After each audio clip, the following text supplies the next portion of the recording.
1 மணி நேரத்திற்கும் குறைவான மேடை பேச்சுதான் ஒட்டுமொத்த தமிழக அரசியலையும் ரெண்டாக்கி சலசலப்பை ஏற்படுத்தியிருக்கிறார் நடிகரும் தாவேக தலைவருமான விஜய்.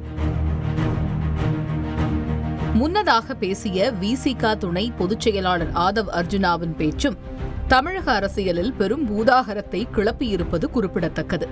எல்லோருக்குமான தலைவர் அம்பேத்கர் என்ற நூல் வெளியீட்டு விழா மேடையில் பேசிய இருவரின் பேச்சுக்களும் பெரும் விவாதத்துக்கு வழிவகுத்திருக்கும் நிலையில் தன் வாட்ஸ்அப் ஸ்டேட்டஸ் மூலம் இதுகுறித்து பேசி தனது பங்குக்கும் சலசலப்பை ஏற்படுத்தியிருக்கிறார் இயக்குனர் அமீர்.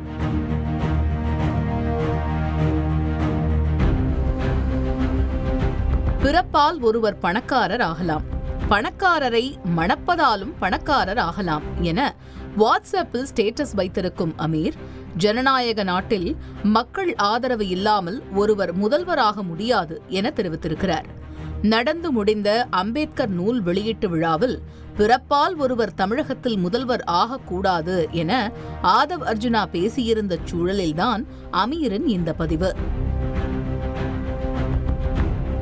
மேலும் செல்வந்தர்களின் திடீர் அரசியல் பிரவேசம் மக்களுக்கு என்றைக்கும் நன்மை தராது எனவும் ஆதவ் அர்ஜுனாவின் நட்பு விஜயின் அரசியலுக்கு நல்லதல்ல எனவும் குறிப்பிட்டு பதிவிட்டிருப்பது தமிழகத்தில் பேசுபொருளாகி இருக்கிறது.